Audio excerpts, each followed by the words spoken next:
The Georgia GOP Convention is set to start in 3 days. At least 2,000 delegates and thousands of others are set to check in downtown Columbus. That's where we find WRBL's Chuck Williams and Hannah James with team coverage on how this event will impact our local economy. Phil, Teresa, Mayor Skip Henderson says this upcoming event will be the most significant to Columbus since the pandemic. That's right, Hannah. All of the downtown hotels are currently booked, but experts still think that additional people will be coming into town for this weekend's events. Those same experts are estimating that this event will bring upwards of $1.5 million to the Fountain City. We spoke with Dr. Deb Kidder with CSU, who believes this is only a conservative estimate.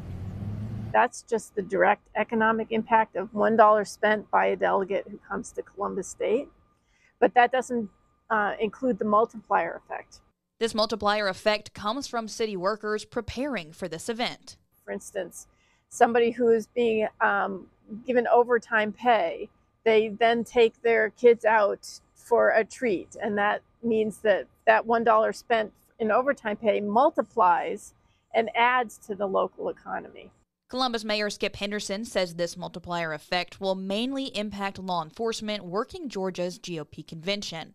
In addition to this, he says the convention will have a lingering effect. People who may not have been to Columbus in a long time, who normally start their remarks about Columbus with the phrase, "I had no idea."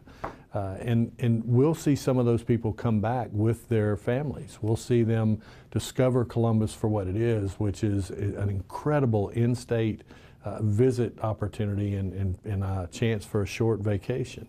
Mayor Henderson says while this may not be the largest convention Columbus has hosted post-pandemic, he says it is the most significant as many of the delegates attending are within driving distance of Columbus. To be able to plant in their minds that, hey, there is an alternative to going to some of the other cities that they may have visited in the past. And I think that's going to linger for a long time. The mayor and Dr. Kidder are talking about an economic impact, but Chuck, there's more impact right here in the downtown area. Absolutely, Hannah. About 15 years ago, I was talking to a visiting artist, and I asked him what he thought about downtown Columbus.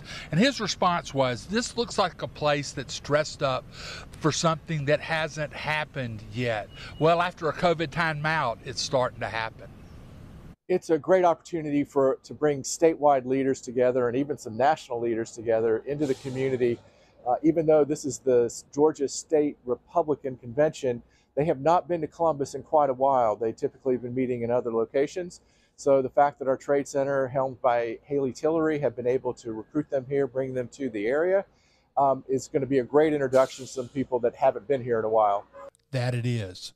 And Tuesday, downtown was stocking up and sprucing up for the convention that will bring about 2,000 delegates. That's not counting the media and others who will be here when former President Donald Trump speaks Saturday afternoon.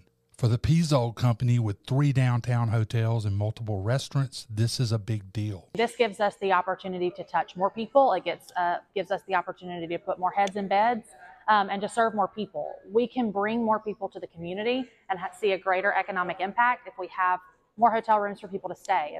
Because of the new hotels that have come online the last year and a half with the Indigo, the AC, the Hampton Inn, and City Mills, we have not really had the number of hotel rooms needed to support a group like this. Now we do. And that's a big reason why they're coming, is that, in fact, we can house them now in our urban campus. And the convention goers and others will literally see a downtown under construction, and that's not a bad thing. The W.C. Bradley Company has a 2-crane construction site 3 blocks from the Trade Center. Hundreds of millions of dollars are being spent on a mixed-use development. Many of the delegates are going to see that kind of activity here, and we're hoping that they're going to come away with a good impression that Columbus is, in fact, a thriving community as Georgia's second largest city. Hannah, this truly is an opportunity for Columbus and downtown Columbus to shine. It is, Chuck. Earlier we were talking with Mayor Henderson, who says he intentionally takes people by the construction downtown to showcase the growth that is happening. For right now, Teresa and Phil, we're going to send it back into you. I'm Hannah James. And I'm Chuck Williams, WRBL News 3. We're on your side. Thank you so much, Chuck and Hannah. The GOP convention will start 2 p.m. Friday It will run until Saturday afternoon. You can go to WRBL.com and see the speaker schedule. Once again, it will run Friday through Saturday afternoon.